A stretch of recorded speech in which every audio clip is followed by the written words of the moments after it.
All right. Silvia, please go for it. All right, so thank you for introducing. I'm glad to be here to talk about our work on syntactic network analysis in schizophrenia spectrum disorders, which was recently published in Schizophrenia Bulletin. And in this work, we combined a natural language processing tool, and more precisely a computational syntactic parser for the Dutch language with network theory.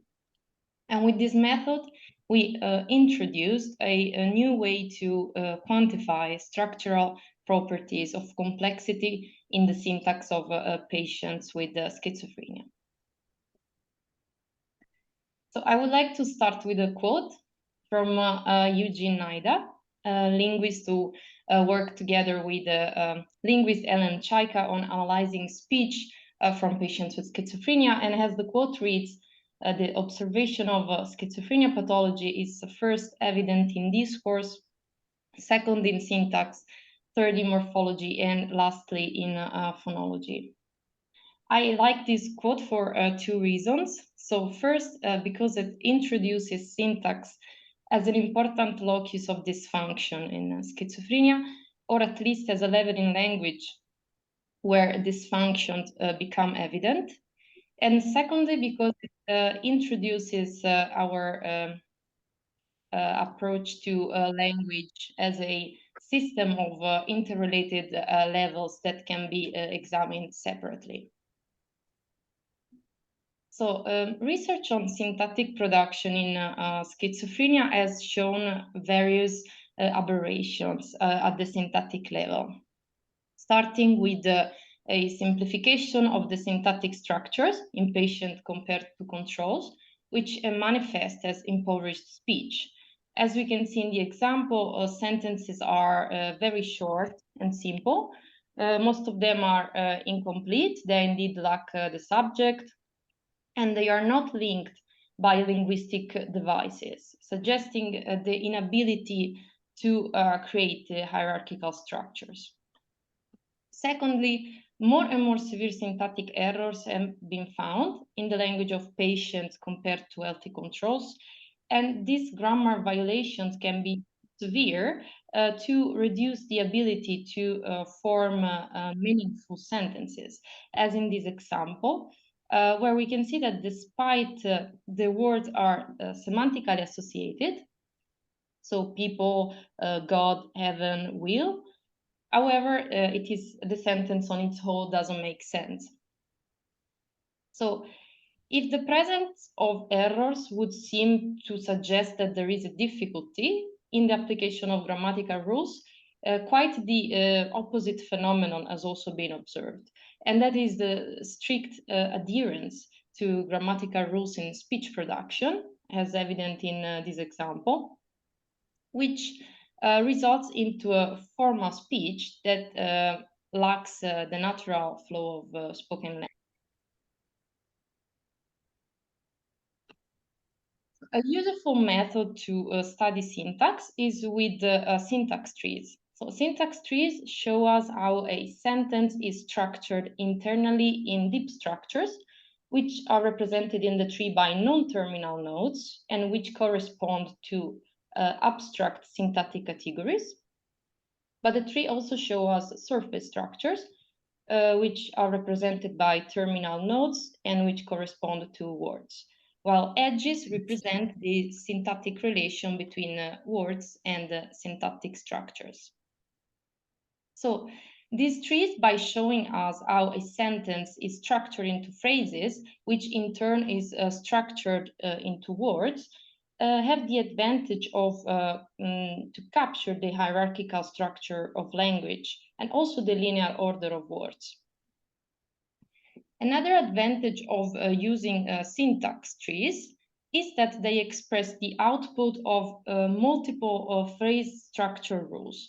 So they are useful to study words and syntactic components as non-isolated elements, and therefore they are useful for capturing syntactic organization at a global level. And finally, this might be a bit of a bold and provocative statement, but according to some researchers, counting the syntactic notes in the tree have been defined as the structural measure of syntactic complexity, which is probably the most real one cognitively. And this is because syntax trees reflect how the human parser is supposed to work. So to group words together into hierarchically organized phrases according to the syntactic rule of a specific language. And in this study, we will quantify structural properties of syntax trees to measure syntactic complexity. So Natalia Mota works on speech graphs served as an important starting point for our study.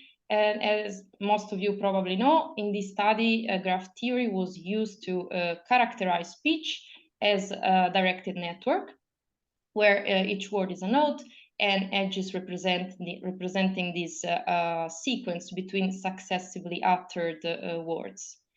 And the resulting speech graphs were analyzed with a set of network properties, and structural differences were found between speech trajectories of patients with schizophrenia and healthy controls. However, in the speech graph, we can observe that a relation exists between words as denoted by the edges, but it is not specified whether the nature of this relation is syntactic or semantic.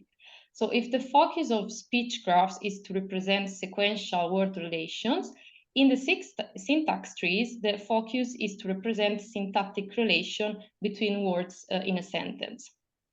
So here we can see how this same sentence is represented either in a speech graph and in the syntax tree. And we can notice some differences and similarities. So for example, both are directed networks, so edges only can go one way. But we can see that the syntax tree is a rooted network, meaning that it has a root where root nodes from where the network originates. It is a hierarchical network, so we have parents node and children's nodes, and therefore this network doesn't have self loops because a parent can be his parents or his kids. So it's well, in the speech graph we can see that we had self loops, and yeah, it's different also because of course nodes in the speech graph only correspond to words, while in the syntax trees, node correspond both to abstract syntactic category and to words.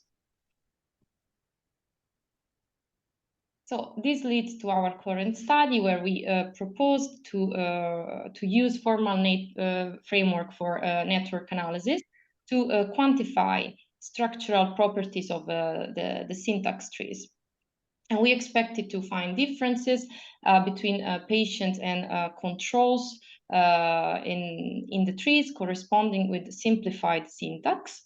And we also expected to find differences in syntactic network structures between men and women with schizophrenia.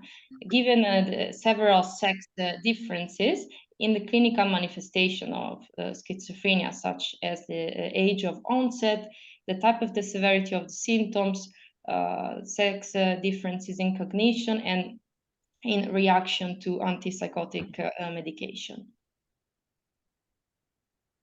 So in our study, our sample consisted of 63 patients with a disorder within the schizophrenia spectrum and 63 healthy controls. The groups were matched by sex, age, they were around 34 years old, and parental years of education. The PANSS was used to measure symptom severity, and the BACS was used to measure cognition in most of the patient and a subset of the controls. The speech was elicited via a semi-structured interview of around 15 minutes with neutral questions, and then the speech was recorded digitally and was transcribed manually according to Child's Chat guidelines. So we then converted all interview transcripts to plain text. And here is an example of our pre-processed preprocessed text ready to be parsed. So we remove the punctuation, the capitalization. Each sentence is in a new line. And we randomly selected the maximum of 120 sentences per participant. And this, the reason for that was that the maximum number of sentences produced by healthy women was 120. And therefore, we set the other group's sentence upper limit to 120 in order to avoid oversampling and control for the amount of sentences. So then we parse each sentence individually into Alpino, which is a computational parser for the Dutch language developed by the University of Groningen. And we obtained one syntax tree per sentence. And then we converted each syntax tree into an edge list, which is mainly a list of all the connection between the nodes. And we imported the edge list in Cytoscape and used the network analysis toolbox to analyze these networks based on a set of standard network measurements. So we calculated 8 standard network measures, which were averaged per participant across all interview sentences. We can have a look at a few of them. So we calculated the number of nodes, so the number of words and syntactic structures, the degree, so how many connections to syntactic categories and words each node has, and for example, the diameter, which is how proximate words and syntactic nodes are located from each other. We then normalize global network measures, so diameter and efficiency by the number of nodes to control for the network size. And then we selected the longest sentence in the transcript of each participant. And only for this sentence, we calculated the largest connected component, which refers to the maximally connected subgraph containing nodes with the highest degree. And for the LCC, we calculated 3 network measures. And we calculated the LCC only for the longest sentence, because that's where we expected to find the largest differences between patients and controls. Also, especially because the longest sentence produced is considered a relevant index to measure syntactic complexity.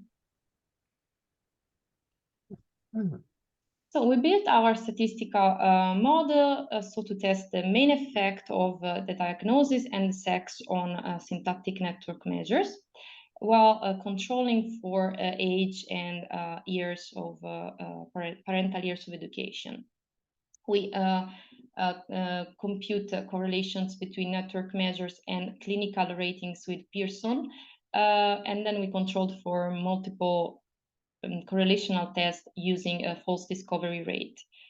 And finally, we use a random forest classifier to test the discriminatory power of these measures.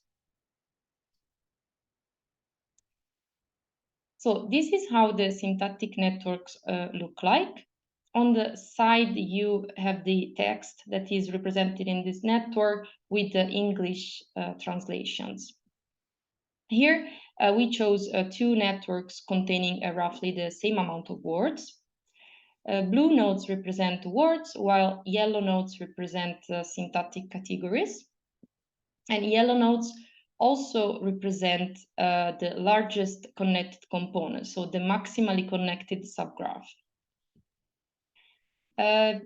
As we looked before, we computed some measures such as the number of leaves or the degree, so how many edges per node, the diameter of the network, and the sum centrality measures. So if a node is isolated or if it is in the way of other nodes' shortest path.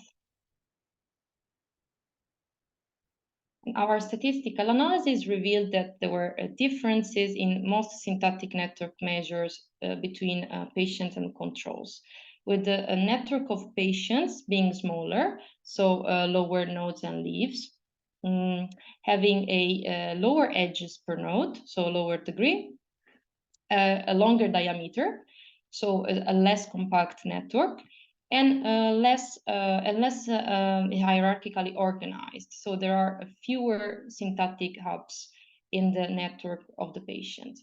Also, values for efficiency when lower in the networks of patients, and in the LCC, differences in nodes and diameter between patients and controls were also found.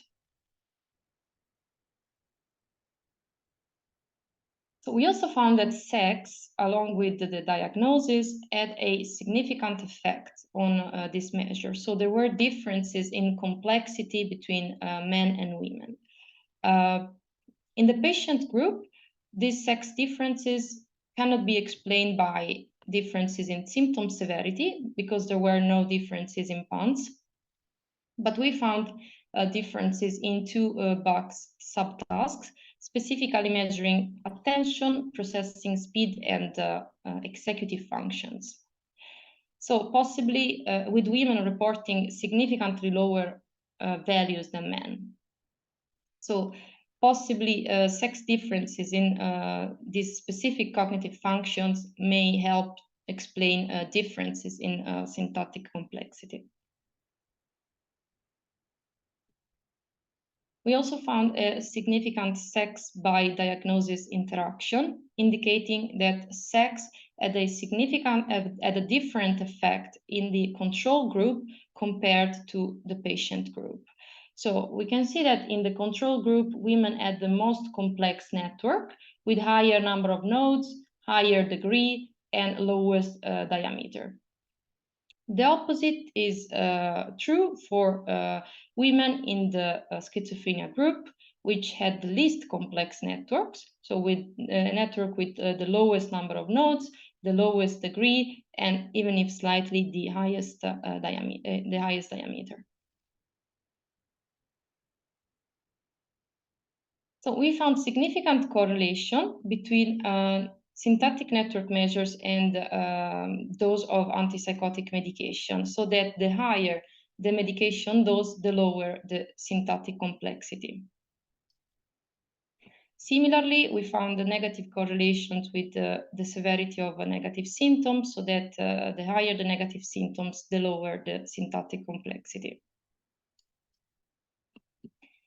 And finally, we found a positive correlation between the 6 network measures and cognition, and specifically indicating that higher cognitive abilities in attention, processing speed, and executive functions are related to higher syntactic complexity. And finally, we have we tested how good network measures were in classifying patients and controls. We first identified features that best split the groups, and then the classifier achieved an accuracy of 74% with a sensitivity of 76 and the AUC curve of 0.77 when trained with these measures. So to summarize, we have shown that by analyzing structural properties of syntax trees with network analysis, we have introduced a new way to measure complexity in the language of patients, with patients showing a lower syntactic complexity than controls as initially hypothesized. These differences were more pronounced in women, and we argue in the paper that this may be an effect of over-medication, since antipsychotic dose is tailored to the male body, while women require a lower dose.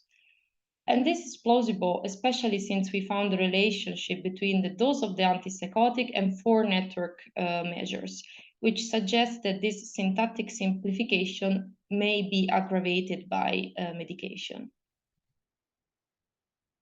Measures of syntactic complexity were also associated with the severity of negative psychotic symptoms, and this raises the question of whether, in addition to medication effect, this reduction in syntactic complexity may also be a diagnosis-specific effect, and whether these network features may be particularly useful for measuring negative symptoms.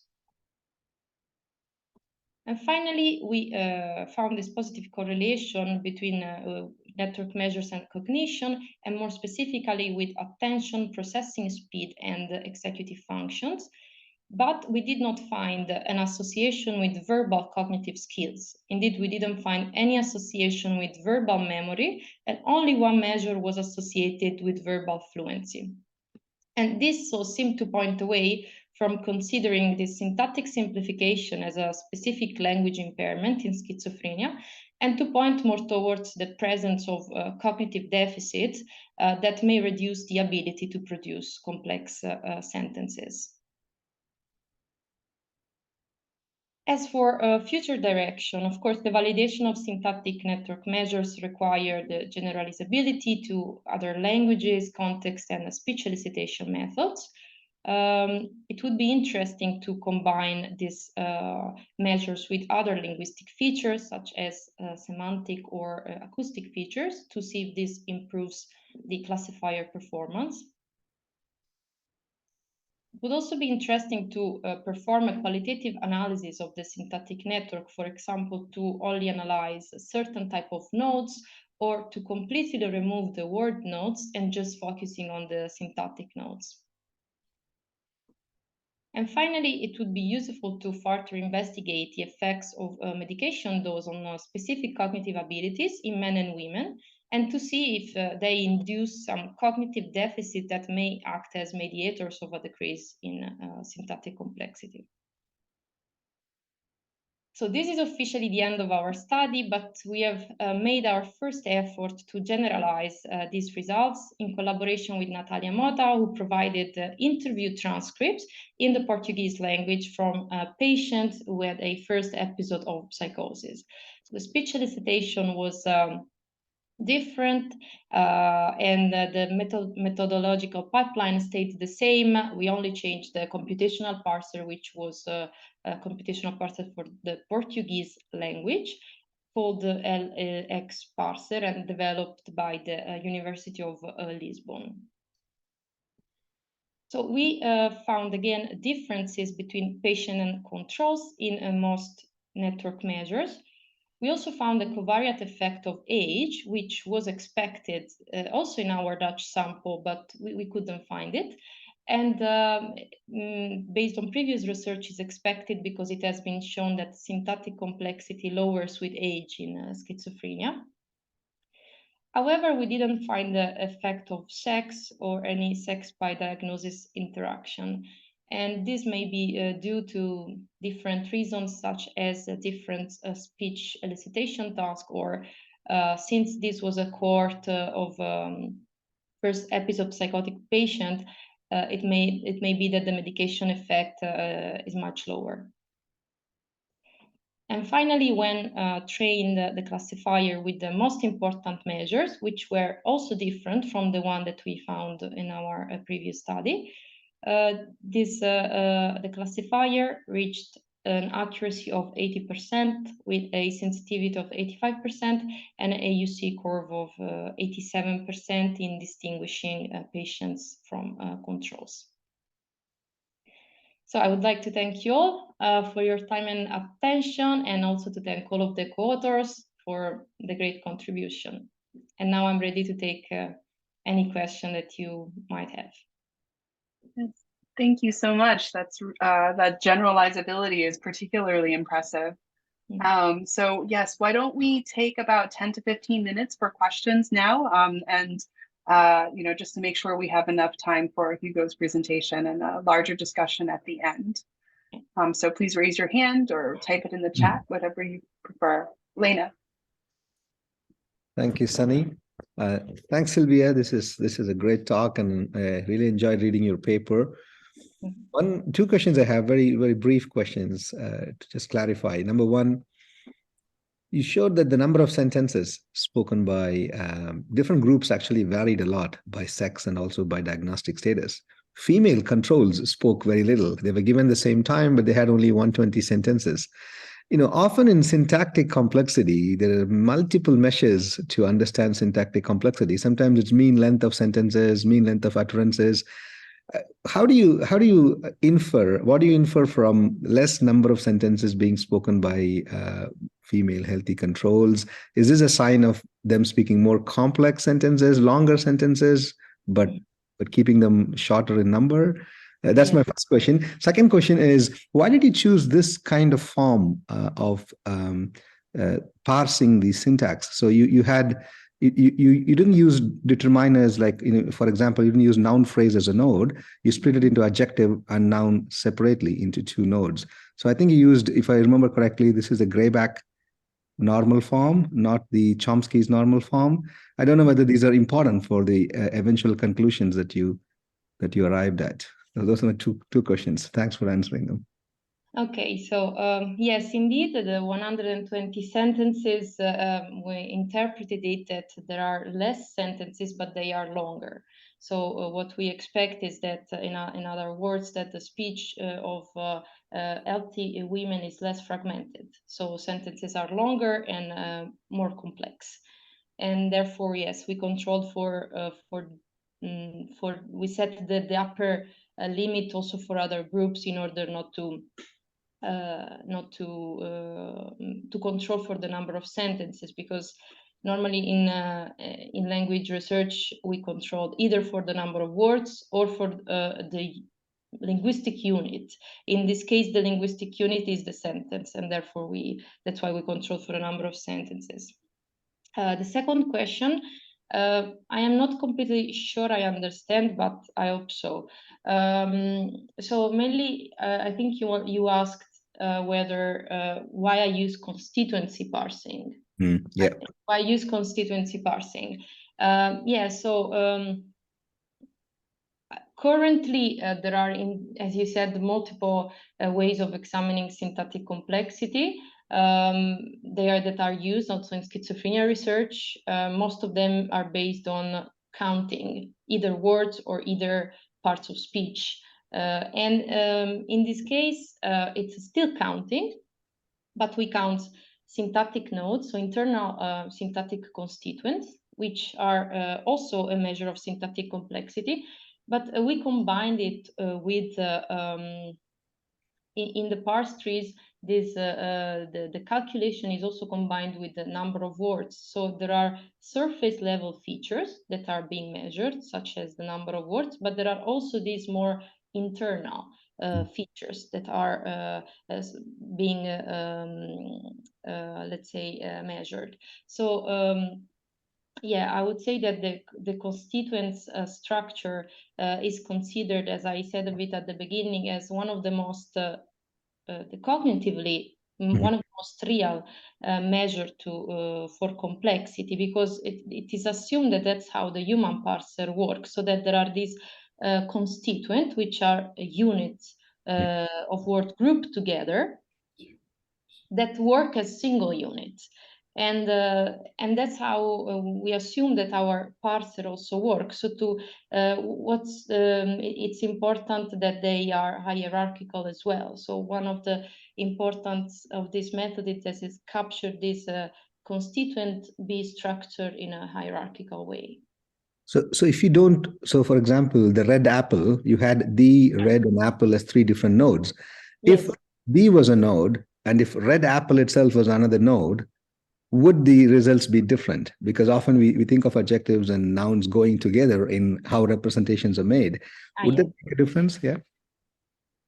Well, yes, the variability of parsing surely is there. It is surely a problem. I mean, it is a topic of discussion in linguistics. So certain parser will produce different results depending on based on which grammar they are. So in this case, our parser, computational parser, was based on a functional grammar, which has some characteristics which are explained also in the documentation of the parser, but which of course would produce different results compared to, for example, our parser is a hybrid parser between a constituency parser and a dependency parser. While when we replicated the results, the parser that we used for Portuguese was only a constituency parser. So this may affect the result, and also this not only the use of the parser, but also the building of the grammar, of course, across language. So the constituents varies. How you build constituency structure varies across languages. With languages that have a, for example, more free word order, will give different results compared than languages that have a more strict word order. So, Thank you. So I have just a clarifying question based off of what you were just discussing.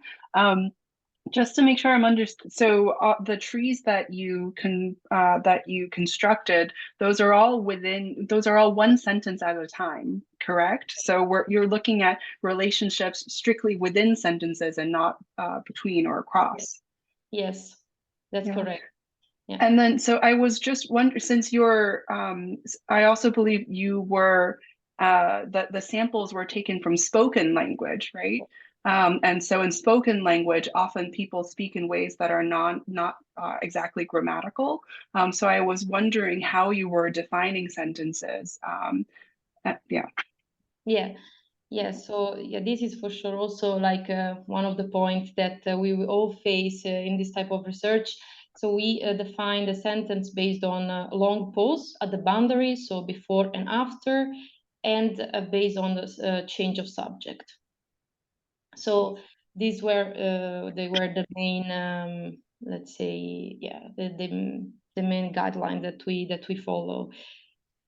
So they were done manual. The sentence boundaries were defined manually and not based on an automatic parser. Okay. Yes, correct. Yeah. Thank you. All right. So Jan. Actually, I think Sunny already asked my question, but thank you for the very interesting talk. I was about to ask a similar question. So yeah, like I was wondering like how your parser can handle, sentences with speech disfluencies, right? So how do you construct the tree if the sentence is broken or incomplete or is full of filler words or pauses, and how those things will influence the measures you have here, for example, the nose, leaves, and leaf fraction. Yeah, so in our when the students and the researcher wrote manually, transcribed manually the recordings, they annotated linguistically also pauses, hesitations in the transcript, but then we we removed this linguistic annotation, and we only left the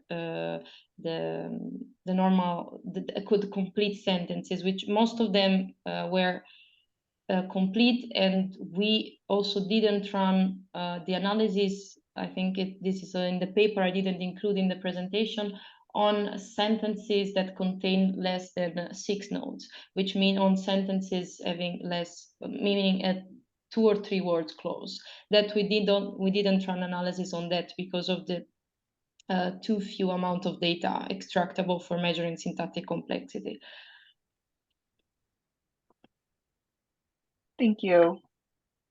Amelie? Yes, thanks for the wonderful presentation. I just downloaded your paper and want to go and read it now. I've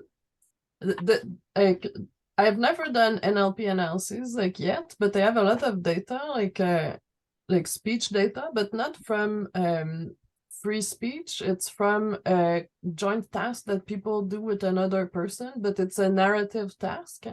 And so I was sort of wondering about how much speech do you need? Because if you don't need that much, we could even, there are conditions in the task, each different image in the task is linked to different narrative discourse, you're introducing characters, maintaining them in focus in other images, switching to a different focus, and so I was wondering if just the speech linked to the narration of one image would be enough that we could separate eventually, with that kind of technique, separate, do a group by condition or by image, kind of analysis with that, or is that not enough speech to apply those kind of techniques? Yeah, so I would say that our speech was around 15 minutes per participant. I would say that at least 5 minutes of speech would be required, because when we try to analyze very short transcript, we notice that there are not enough data extractable. So for syntactic complexity specifically, I would not rely on too short transcripts. So like rather go for the all transcript rather than Yes. like try it image by, and because what's the problem with having less like information? Well, there is for sure, for example, if we think about syntactic complexity, of course, the more data we have and the more we have to examine. And also because it is in longer sentences that differences show between groups. If you take very short sentences, there are for sure some qualitative also differences in syntactic complexity that can be observed, but the longer the sentences and the more aspect you can analyze. Thank you. Brian? Yeah. So I guess this is a methodology question. When your AUC analysis, you know, I guess I'm trying to get a sense of what is it we really want to use this to predict. Are you trying to say, well, if we have this, we can tell whether person's control or schizophrenic, and then you would have a higher, you know, AUC number or better sensitivity? You know, first of all, I guess that's my first question, is that what one of the goals? And then if, depending on that, I wanted to ask the rest of the question. Yes. So, you know, indeed, with the classifier and the AUC, the goal was to predict a schizophrenia diagnosis. And especially by finding the most relevant measures, we wanted to see which measure predict with a higher likelihood a schizophrenia diagnosis. Right. Okay. So right, just make sure I'm on the right path there. And so given that, you know, you can get yourself in a position where you can try out multiple approaches. You know, Lena was saying different types of graph structure, counting longer, shorter passages. You know, which of these things might make a difference? So it would be really interesting, I think. This is just really a meta comment in a way, just saying how you can, you know, within this framework, you can start to proliferate different methods of doing that classification based on, you know, different NLP analyses, different ways of getting data and so on. I mean, is that something that you see as a potential of this kind of work? Yes, for sure, yes. In a way, by replicating the results partly, we have done that because we had different elicitation methods. In that case, the speech was much shorter, but was still enough. It was just roughly minimum 30 seconds. I remember from Natalia's paper. Now I don't remember though what is the maximum of it was set, but it was lower, a lower amount of speech than in our previous study.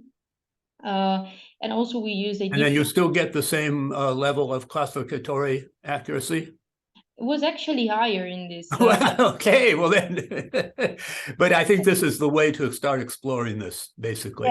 Yes, I think it mostly related to what we were discussing with Lena before, to the use of parser used, because we use a constituency parser in our replication, while in our first study we used this hybrid constituency dependency parser, which they generate different trees, and that could be one of the reasons also for the higher accuracy in the replication. But I definitely find it very interesting to experiment. I'm just a bit skeptical to a very short speech fragment because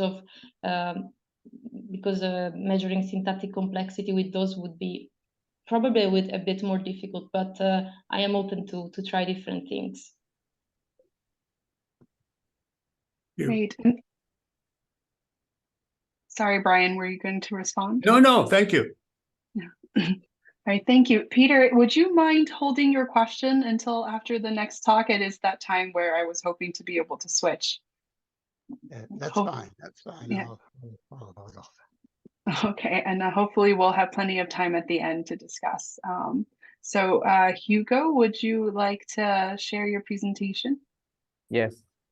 Can you hear me, by the way? Yes.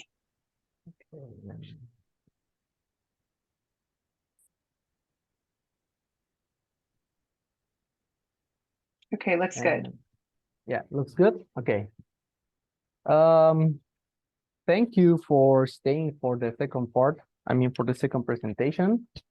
I really hope I can manage to do it in the time I was giving and to just do as great as Silvia did. And my presentation is about a study we did 1 year ago. It was published 1 year ago.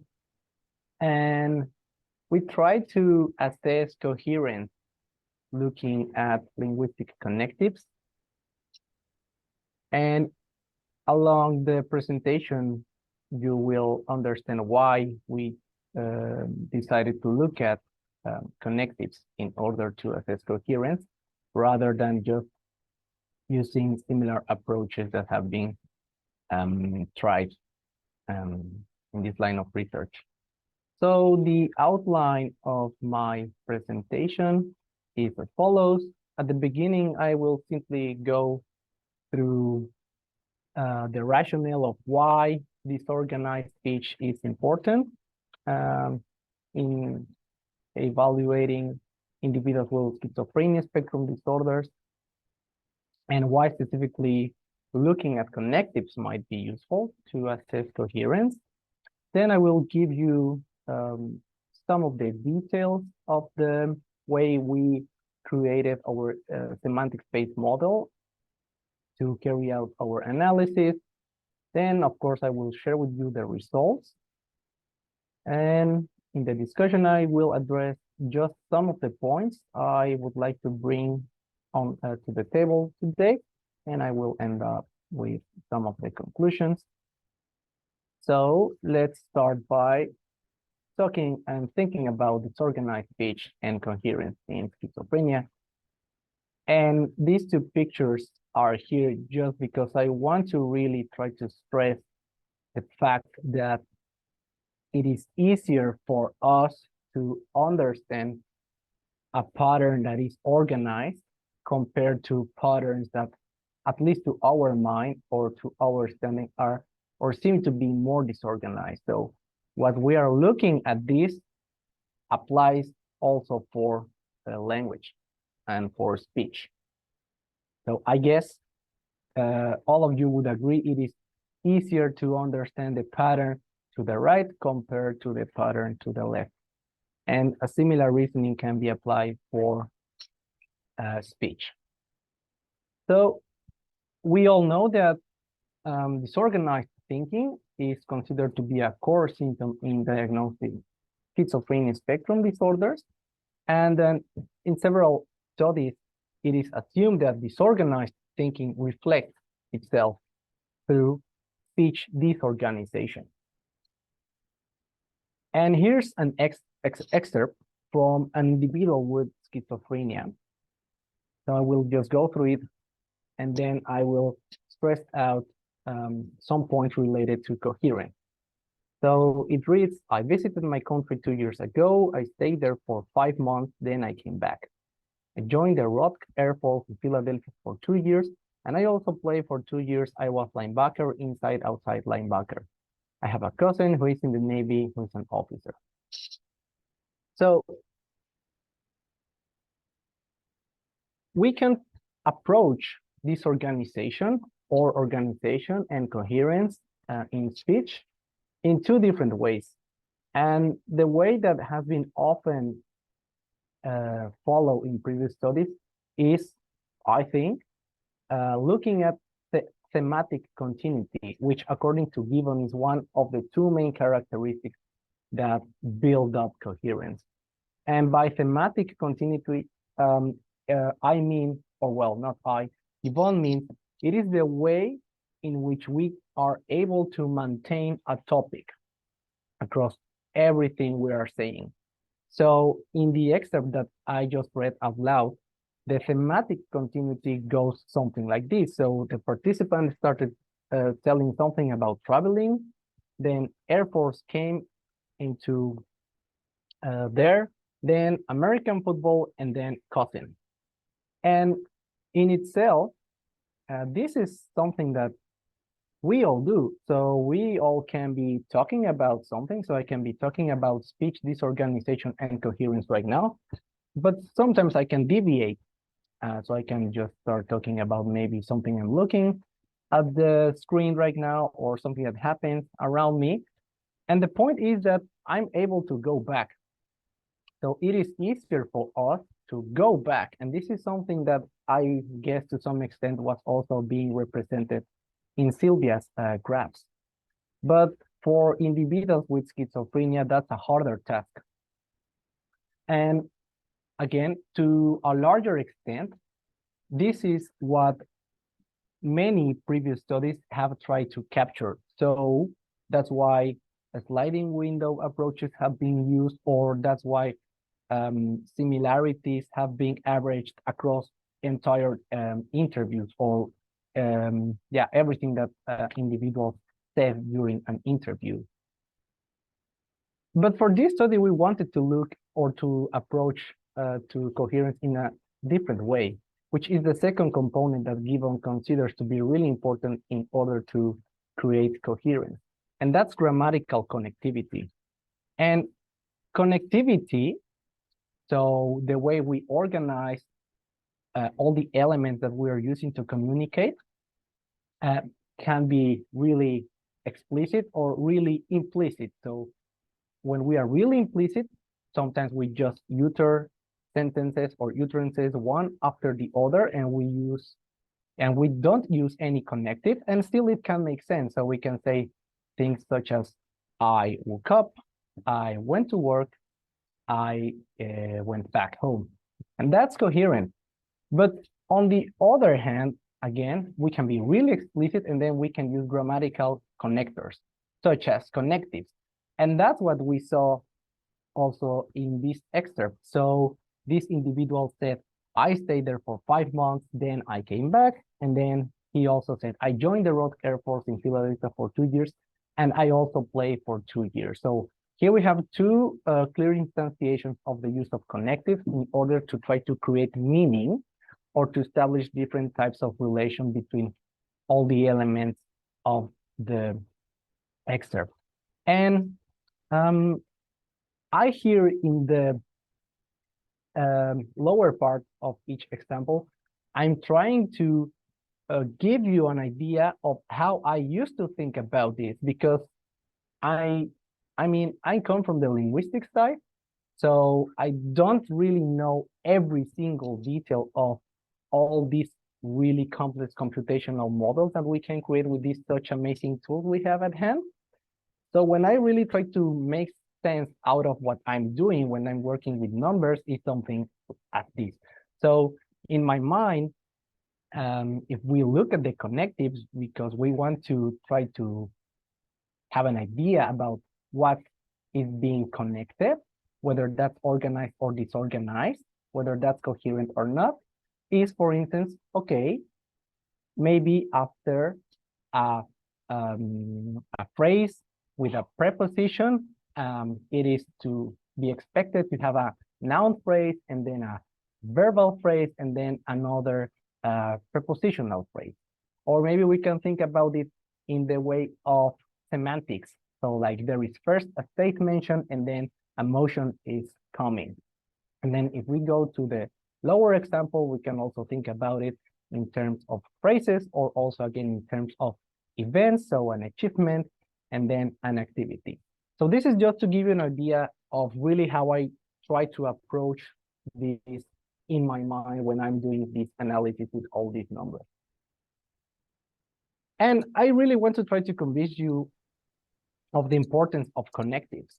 So for this quick exercise, I will just simply show you some examples. Again, These come from the excerpt I just showed you from the same individual, and then I will modify, then I will change the connective in order to try to make really clear the case that when we use connectives in non-regular ways, then the meaning can points toward this organization.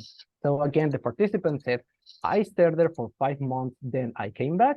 And then I guess probably all of you, if not all of you, would say, yes, that's coherent, that's grammatically correct. And then if I change the connective, the original connective to also, and then I say, I stayed there for 5 months, also I came back, maybe some of you will say, yes, that's coherent. Maybe some of you will say, maybe, I don't know. Maybe that depends on whether we are native speakers or not, or our English proficiency. But what about this one? I stayed there for 5 months. Meanwhile, I came back. Again, maybe some of you will say, yeah, maybe. But maybe some of you will say, no, that's not coherent. So that's the whole idea of why looking at connectives might be useful to capture disorganization or incoherence in speech. And in this study, we really try to close the bridge between the semantic space model, mainly focusing on thematic continuity on the one hand, and on the connectives frequency studies on the other hand, which before this study, as far as I know,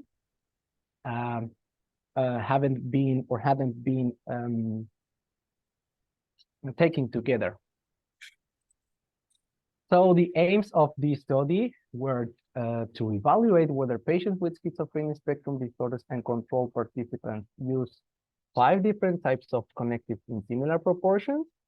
Then we also wanted to assess whether connectives can be used as linguistic loci, let's say, so really a linguistic space that we can use to detect unusual speech organization in patients with schizophrenia. And we also wanted to test the usefulness of these connectives features to build classifiers to distinguish between patient and control participants. So Silvia already gave a lot of details about the methods about the participants, which to a larger extent really just overlap with the methods, the speech elicitation and the characteristics of our sample. The sample we used for this study was smaller, so 50 patients, 50 control. All of them were native Dutch speakers. The speech sampling elicitation technique was the same, so we used a semi-structured interview, and participants were audio recorded. Then, in order to create the semantic space model, we trained the model, or in order to build them, we used the corpus gesproken Nederlands, which has a total of 10 million words. And as you can see, it contains a variety of sources of transcripts. So conversations, interviews, telephone conversations, business transactions, etc. So it is, I think, representative of probably the main registers that we can encounter on a daily basis of the spoken Dutch.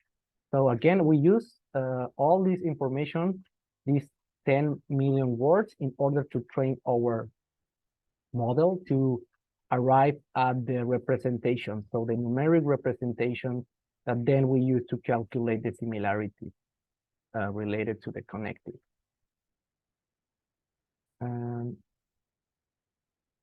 Now I will slow down a bit because I want to explain you how we calculated the similarities related to the connectives, and also in order to be able to compare the connective similarities to the non-connective similarities, we followed the same procedure, but we apply it to different fragments of our transcript. So if you please look first at the left, then you can see that there we have an example of a nutrient that contains a connective, and we have all the vectors for all the words of these nutrients, and then we created an averaged vector for all the words surrounding the connective, which in this case is the fourth word, so the word N. And then we calculated the similarity between the connective and the average vector, so the vector that we obtained in the step C. And we followed a similar procedure for all the remaining excerpts of the transcript that didn't have a connective. That's what you can see to the right. And then we calculated all the similarities in this way, for all the chunks per participant. And then we calculated 6 different measures of the similarities, so the maximum, the mean, the median, the minimum, the range, and the variance per participant. And in the end, we got the average of these 6 measures per group.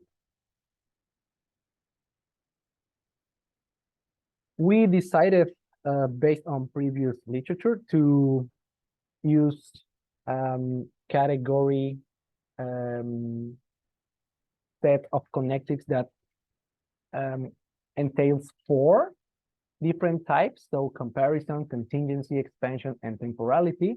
But when we were doing our analysis, we also decided to create a 5th category, which we named multi-class or polysemic,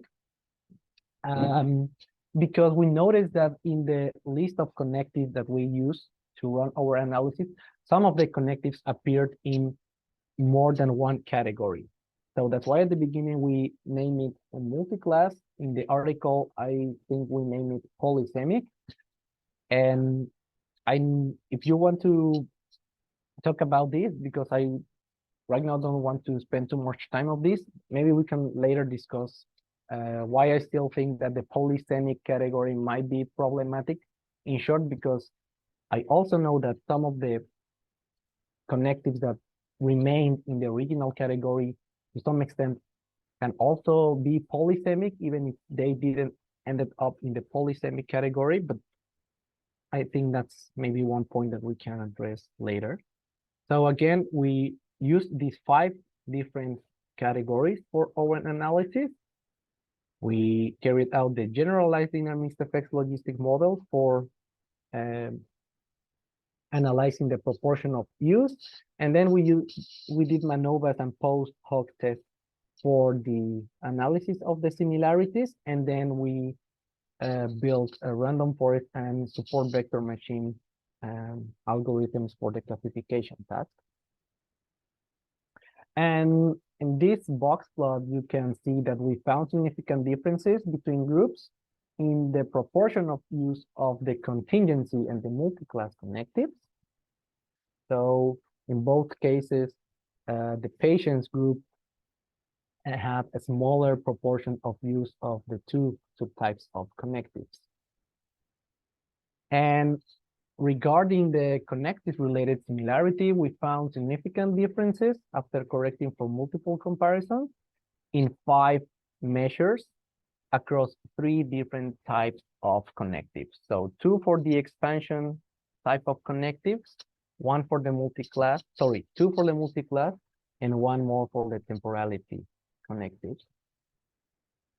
And using both proportion of use of connectives and also the similarities of the connectives, the best classifier achieved an 85% of accuracy in distinguishing automatically between patients with schizophrenia and control participants. So some of the points of discussion that I would share with you are the following. First, related to the proportion of connectives, we found that patients with schizophrenia used less connectives of contingency, and this category of contingency actually involved different types of connectives, so cause, condition, purpose, for instance, and this was consistent with previous research. And we also found that patients used less polysemic connectives. So all these connectives that, again, in the original list of connectives that we use for our analysis, appeared in more than one category. And we speculated about why patients might have used less polysemic or multi-class connectives. And the first speculation is that maybe this reflects an unusual semantic processing of words with ambiguous meaning. We don't have data to support that claim, but in considering previous findings of semantic processing of words, it might be that that's a possibility of why patients use less polysemic connectives. But again, this remains totally a speculation. And another speculation is that maybe there were pragmatic factors that affected the use of this type of connective. So we know that depending on the situation of communication, we really can, being aware of it, we really can modify or control the way we use words. So if I am addressing my daughter, then I will simplify. I will not use the least frequent connectives, and maybe I will not really create super complex structures. But if I'm holding a job interview or if I'm giving a lecture, maybe I will came up with more complex and more infrequent connectives, for instance. So again, we don't have data to support this claim. This is something we discussed speculatively in the study. And yeah, it is hard to say because no previous research have been focusing on this. So we were, it was really hard to try to interpret this finding. And then related to the connective similarity, we found that patients had lower scores on 3 similarity measures, which is consistent with many previous studies. And we also found that patients had higher scores on 2 similarity measures, which is not, it has not been reported so frequently. So to a larger extent, this is inconsistent with previous research. And we don't know why, to be honest. There are many possibilities that, again, we can try to address during the Q&A part of the talk. But again, this was another unexpected finding that was really hard to try to make sense out of it. But we were able to suggest that the expansion, the multiclass, and the temporality connectives, which are the subtypes of connectives for which we found significant differences between groups, might be the most sensitive, at least for our sample, to reflect or to capture the unusual speech organization in schizophrenia. And we also found that the temporality connectives, which was one of these types of connectives that had higher scores for the patients, might be related to cognitive well-functioning, because it has been reported in other studies that patients with, to a large extent,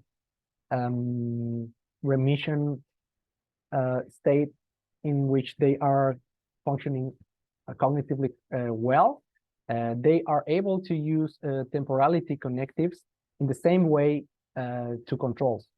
So might be a finding that requires further attention and further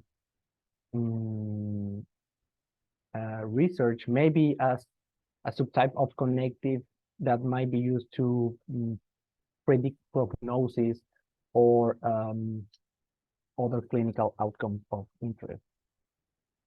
And regarding the classification tasks, again, the connectives features, again, both the proportion of connectives and the similarity alone help to distinguish patients from controls with above chance accuracy. And maybe using these features in automatic classification tasks could lead to an increase in the performance in differentiating disorganized speech between patients and controls.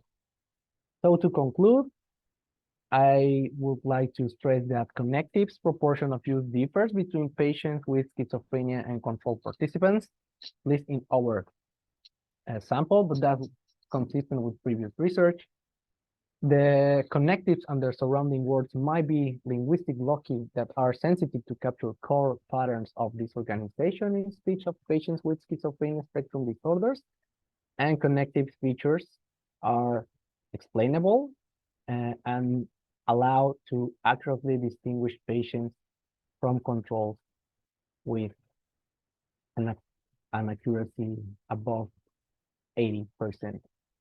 So, of course, I need to acknowledge all the participants, all the project collaborators, my promoter, my supervisor, my colleagues. And if you have questions, I would be really happy to discuss with you. And thank you for your attention. Thank you. So, yeah, Peter.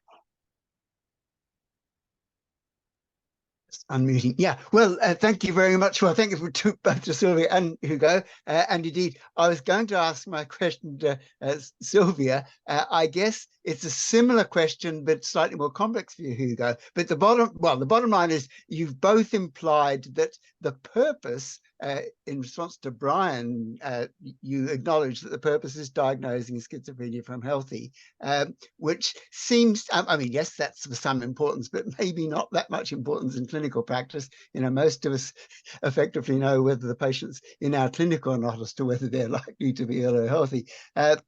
So one of the key issues, it seems to me, is this issue of to what extent are these features we're measuring here, if you like, simply accounted for by cognition. And Silvia effectively said she thought, yes, her complexity measure was largely accounted for by cognitive ability, particularly in executive domains. But that, well, okay, so I'll continue the question for Silvia, but I really want to ask the same question of Hugo. So the first question then, although I noticed you didn't have cognitive measures in very many of your controls, was there any evidence for a diagnosis by cognition interaction in anything that you measured? In other words, does cognitive impairment have a greater or lesser effect on these measures in patients than it does in healthy people? And I guess it's a question for both of you, but maybe Silvia first, because effectively you were the one who prompted the question. Definitely. I will leave the floor now to Silvia because she had data about that, and then I can give you my speculation because I didn't look into that. But first, Silvia, the floor is yours.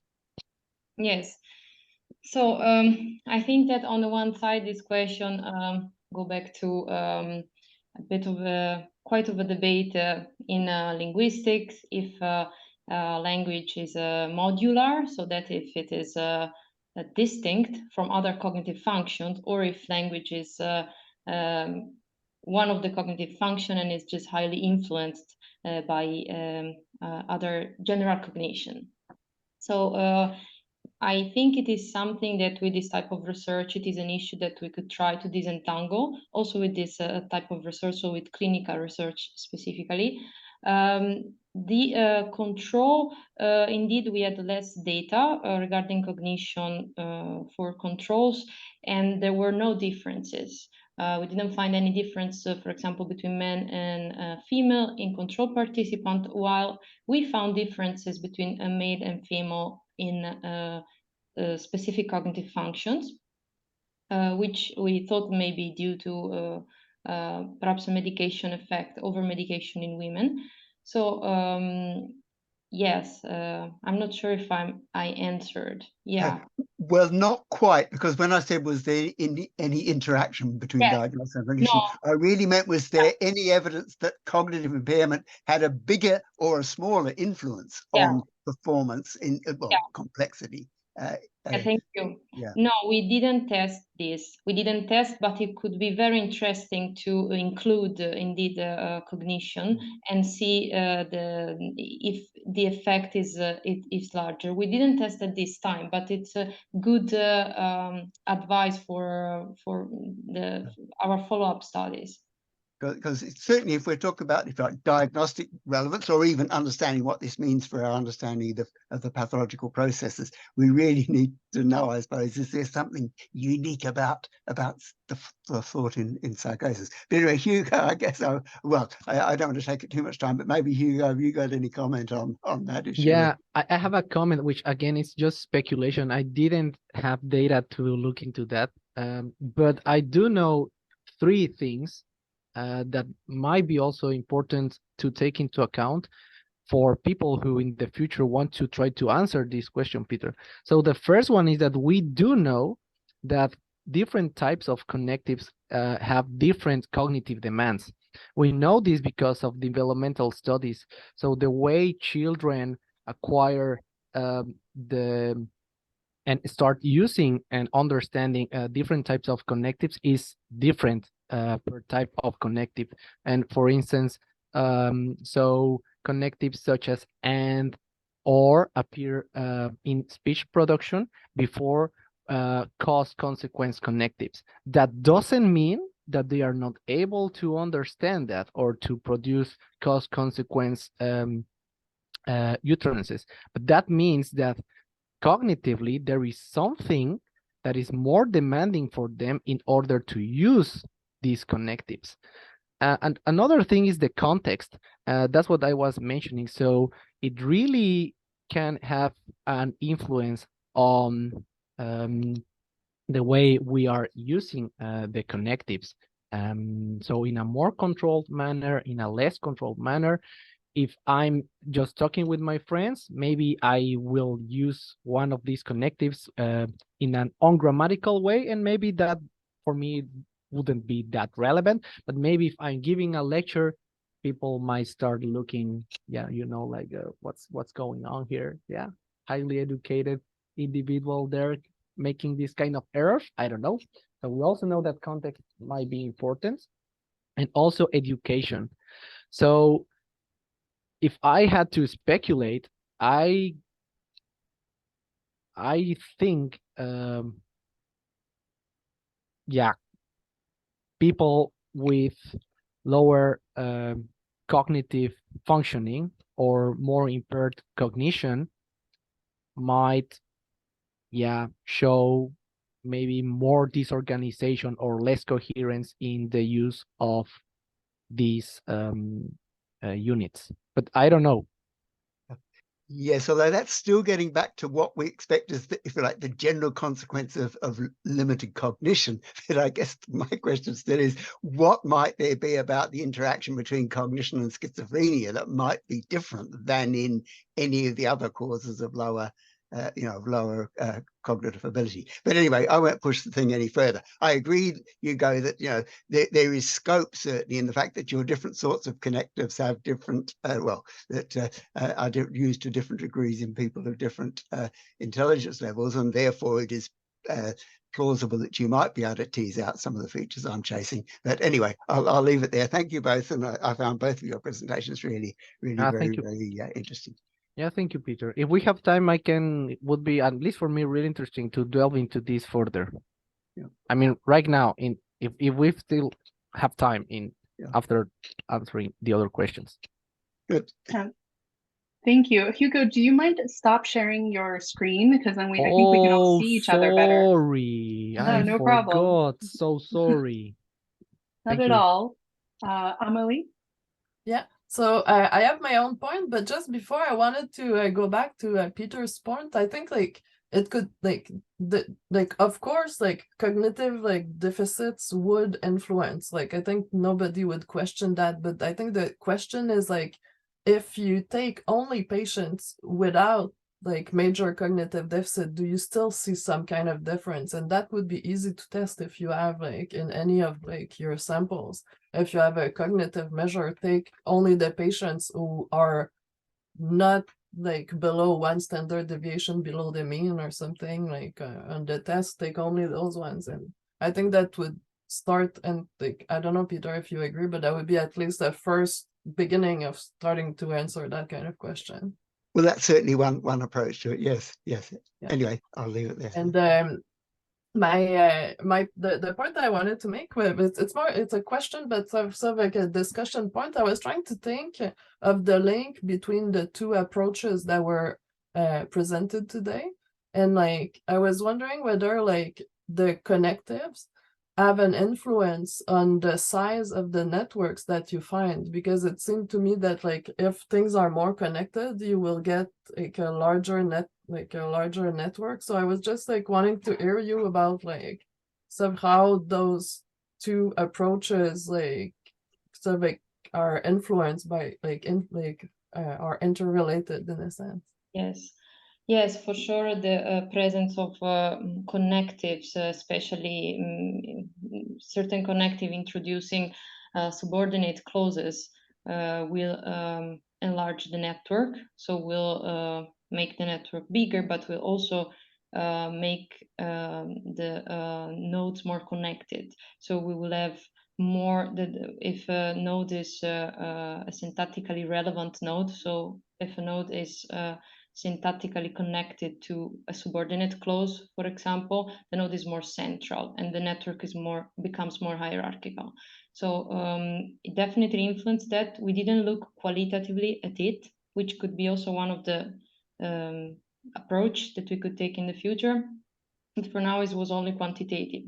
But yes, it definitely has an effect on the network size and centrality and certain network measures, yes. Yeah, but I also think, again, here, a really important matter is that it really depends on what we are saying in which situation, because, I mean, we can think, for instance, that connectives such as because really might lead us to think that we really want to know the reason, right? I can say, I didn't come because, and then we really want to listen to the reason.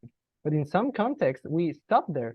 We simply can say like, okay, I didn't come because, right? So I really think it really depends on the way we are eliciting. So I wouldn't expect, I wouldn't be inclined to think that in theory, I would really like to get a concrete instance and like with this elicitation technique or in this context or with this task, etc., in order to, arrive at more informed hypotheses. Because my guess is that really varies or might vary. Thank you. And by the way, is there a link to the article that you're discussing, Hugo? Because I don't think this was in the recent special issue of Schizophrenia Bulletin, right? This is a separate publication. Yes, indeed. Yeah, perhaps you can share a link. Yes, for, I will. For everyone here. And then Daria? Thank you. Thank you for your presentation, Hugo. I have 2 or 3 clarification questions. The first one is, did you test your vector analysis on other speech corpus, or did you just work on the patient discourse?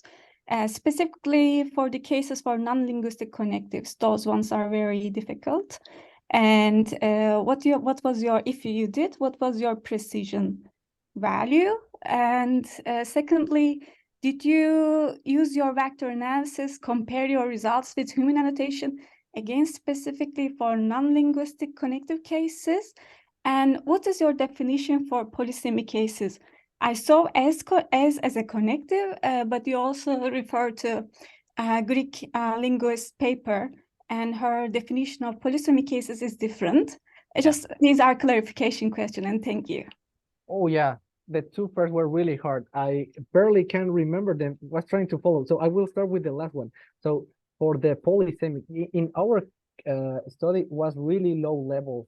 So by polysemic, we simply meant, okay, in the list of our connectives that we use for the analysis, those connectives appeared in the original list in more than one category. And then we said, okay, according to this list, we're going to place them in this polysemic or multi-class extra category. But as I was saying, I agree that that's just a way to go around it, and that by no means can be understood to mean that the rest of the connectives are non-polysemic. No. We didn't say a word about that, because I'm pretty aware that that's not the case. So it was more a need for us to try to avoid a confounder or to getting more than one measure of similarity for these connectives and then use that in more than one measure or category for the analysis.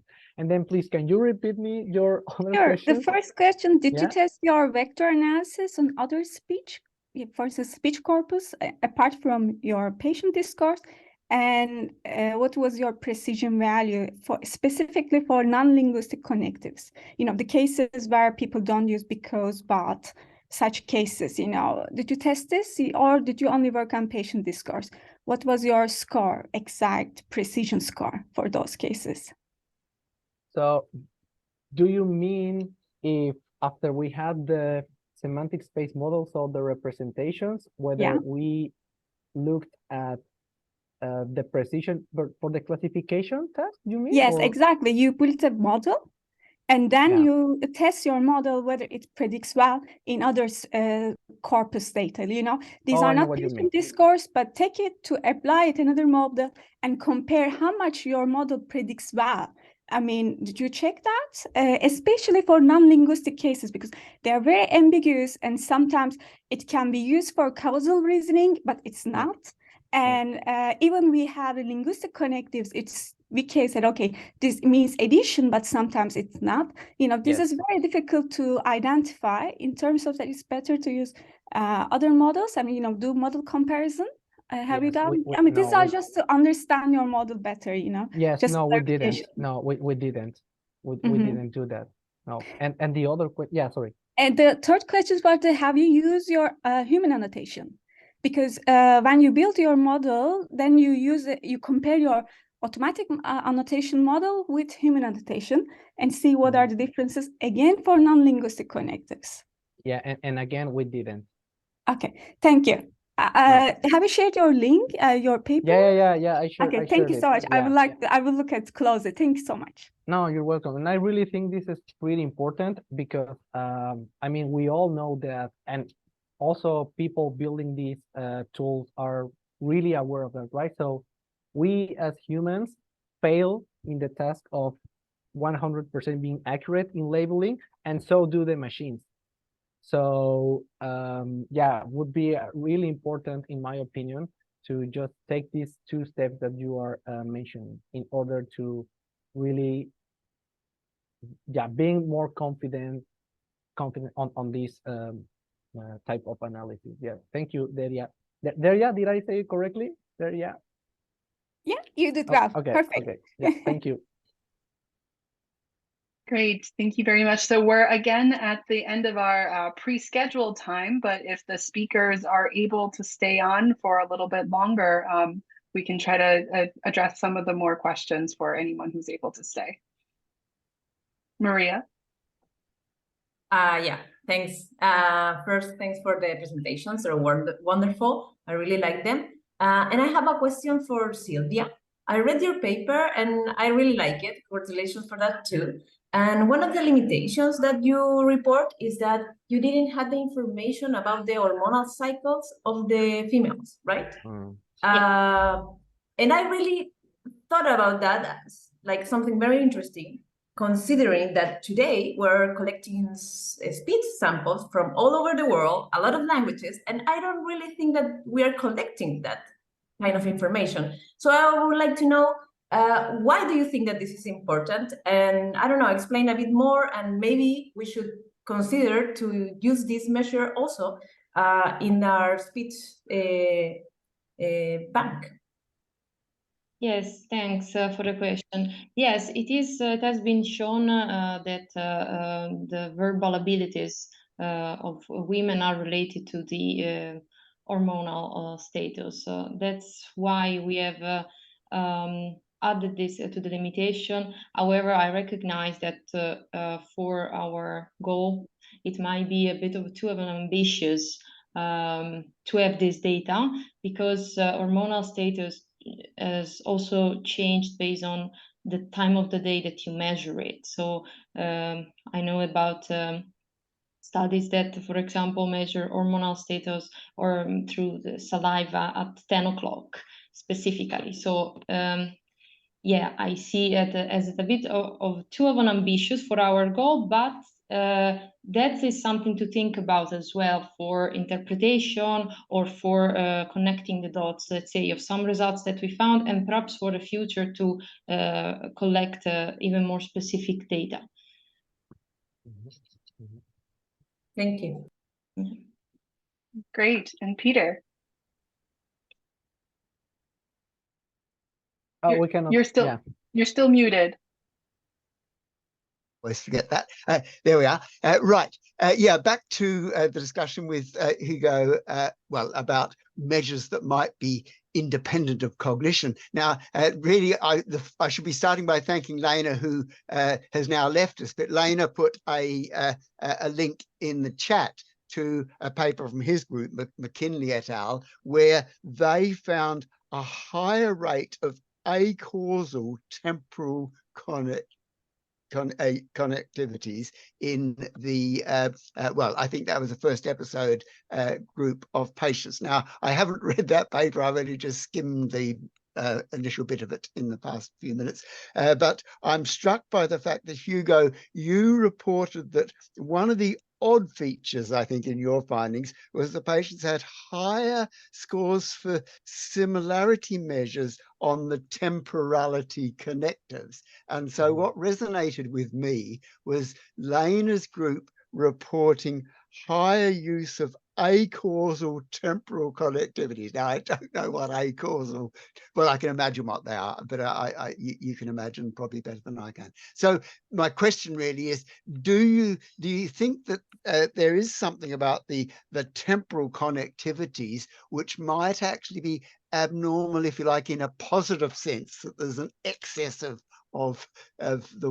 something about the way that temporal connectivity is used, as opposed to just simply a diminished amount of mental activity? Oh, that's a really hard one. It was meant to be hard. Yeah.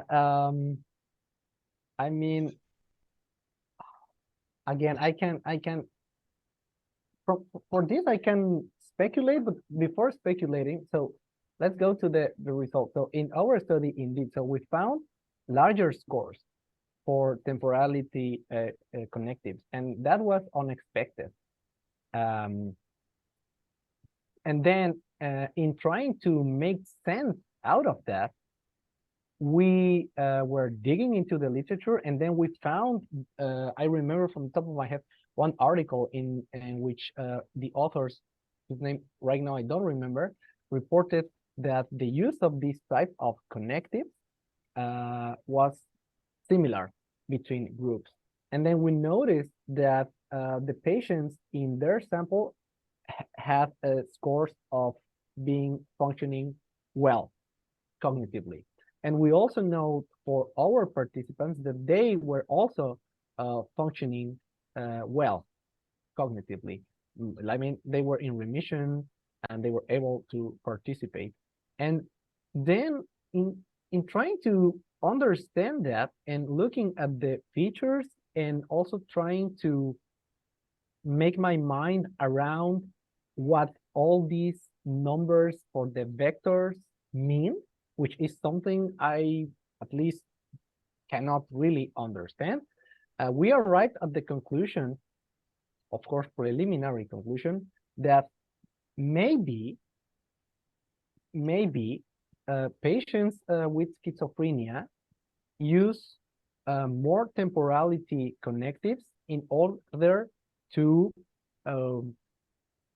make or to establish grammatical relationships that are harder to establish if they were using explicitly other types of connectives. In other words, they are using more temporality connectives to establish grammatical relationships that would be harder for them if they were using other types of connectives. That's one possibility. We didn't delve into that further. That's what we were able to interpret based on our results. But Peter, it's a really hard one. I don't know. Please, no, somebody very help much. me, because Yeah. I don't know. Yeah. I Okay, suppose well, it would also I think I would just point out, have a look at the paper that Lena put in the chat, McKinley. I mean, you mentioned you found another paper. It might have even been McKinley et al. It's from Lena's. Yeah, we Lena's also question, mentioned so, this one. Right yeah. now, I don't remember how we, to be honest, I don't remember how we discussed their findings. I will look into that again. Yeah. Okay, good. Thanks very much. No, thank you, Peter. Yeah, and of course, there might be a difference between correct temporal connectives versus incorrectly placed temporal connectives as well. So that would be yet another layer to parse. I wanted to say that our group has also found in some cases increased semantic similarities when looking at word embeddings. I believe Alberto Parola has found the same. So you're definitely not the only ones, although I think a lot of times it's been slower to publish it because it seems to be against the grain of what we expect. Hugo, what embedding methods or what did you use to calculate? How did you calculate the semantic similarities? Yeah, this was using the skipgram. Okay. And we use 300 dimensions. And again, we all know that impacts your representations, your results. Right. And so forth, so on and so forth. So yeah. And to what degree did you clean the transcript? So, or was it verbatim? So, for example, did you take out like repeated words, disfluencies, and all of that? That's another hard one. We didn't remove repetitions for this one because we didn't know, whether we should, because we also know based on previous research that repetition might point or be informative for classification tasks. Right. So, I mean, that could have been a paper in itself. But sorry, short question. No, we kept the as veridic or as how would you say that in English? Like as verbatim. As verbatim as possible. Yeah. Yan here in my group has been working on a very detailed analysis of using different language models as well as different levels of cleaning and looking at different kinds of like outputs. For example, looking at median versus minimums and maxima. So we is he going to present, or she? Sorry, we're still working on like making sure that it's as clean as possible, because what we are seeing is that there's a lot of variability between language models and depending on the cleaning. So we're trying to make sure that it's that at least on the coding level, we are very clean and consistent with how we're doing it. So it's still a work in progress, but we'll be very happy to share it with everyone once it's at a good stage. I'll be really interested in hearing about that. Yeah, thank you, Tony. Yeah. I mean, at the there's definitely a big difference between the transformer levels, the contextualized models and Yeah. like word-to-vec love versus we're planning on now adding LSA as a more simpler measure as well. So anyhow. Yes. Yeah, But thank you. Thank you. Yeah, I'm sorry. I should have let you explain that. Yeah, thank you very, yeah. No, I couldn't have said better. That's, yeah, we're happy to continue the conversation. Yes, Yeah. yes, indeed. All right, but thank you, everyone. So perhaps we can conclude now, and hopefully we'll see you all back on the 5th at 9 a.m. Eastern time, which I think is now 3 in the afternoon Central European time. But please subscribe to the Google Calendar, as Google should know more than I do about time zone changes. Yes. But yeah, hope to see you all soon. Thank you all, and have a nice time. And cheers, all those who can attend. Bye-bye. And will Thank attend. you. Yeah. Thank you. Bye-bye. Bye.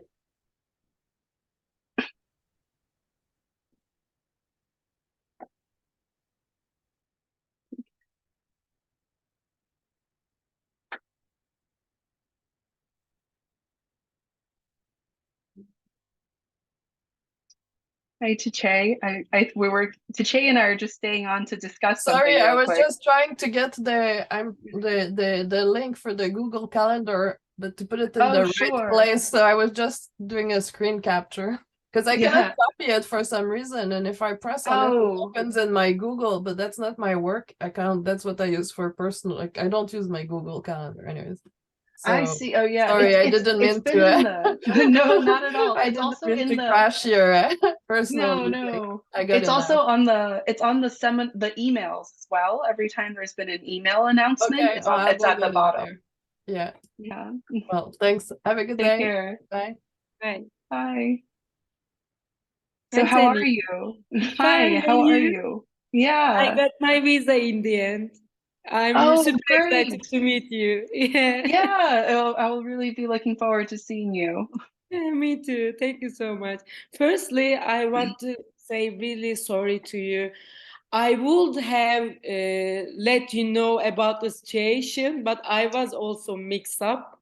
That Yeah. is why I was a little bit shy, and